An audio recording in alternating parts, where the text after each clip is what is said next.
This is আমিস kitchen. আপনারা সবাই কেমন আছেন? আশা করি আপনারা সকলেই ভালো আছেন। আজকে আমার আম্মু আপনাদেরকে কাঁচা আমের টক ঝাল মিষ্টি আচার বানিয়ে দেখাবেন।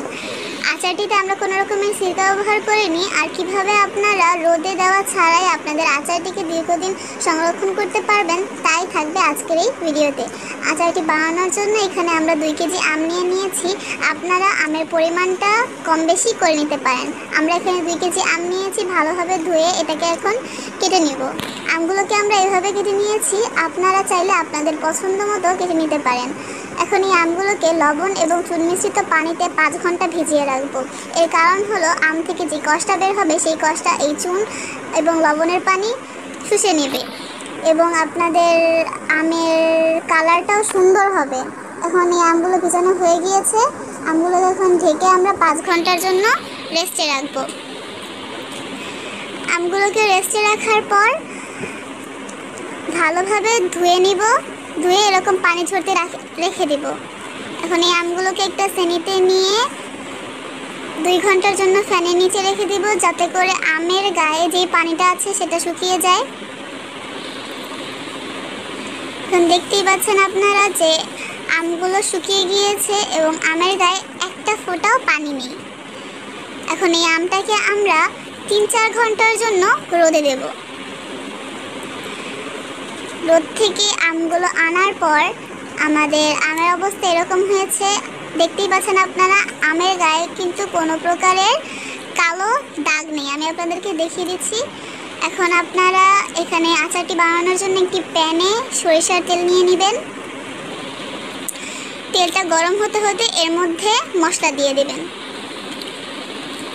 আমাদের তেলটা গরম হোক, এর মধ্যে মশলা দিয়ে দেব আমরা।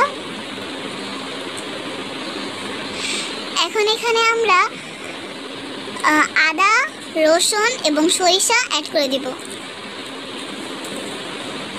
এখানে আমার আম্মু তার পরিমাণ মতো দিয়েছে, আপনারা আপনাদের পরিমাণ মতো দিয়ে নেবেন।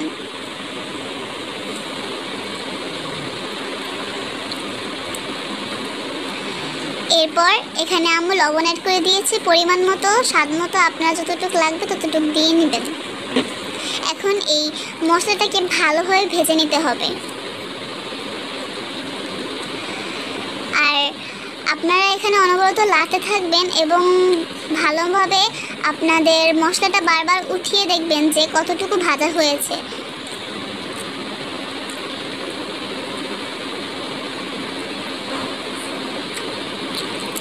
দুঃখিত, এখানে আমার 5 ফোড়ন এবং চিনির ভিডিওটা ডিলিট হয়ে গিয়েছে। আপনারা আপনাদের পরিমাণ মতো দিয়ে নেবেন। আর এখানে আমি 2 কেজি আমের জন্য 1.5 টেবিল চামচের কম 5 ফোড়ন ব্যবহার করা হয়েছে। দেখুন আমাদের মশলাটা প্রায় ভাজা হয়ে গিয়েছে। কিছুক্ষণ পরেই আমরা এটার ভিতরে আমগুলো দিয়ে দিব।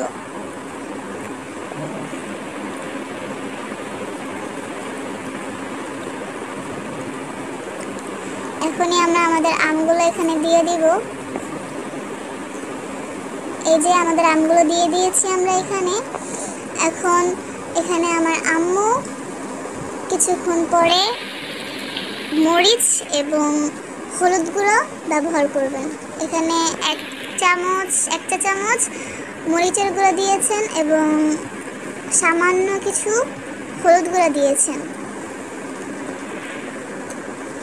এখন এটাকে ভালোভাবে মিশিয়ে নেব। এরপরই আপনারা চিনি এবং 5 ফোড়ন দিয়ে ভালোভাবে নেড়ে যখন আমটা হালকা হালকা নরম হয়ে যাবে তখন উঠিয়ে নেবেন।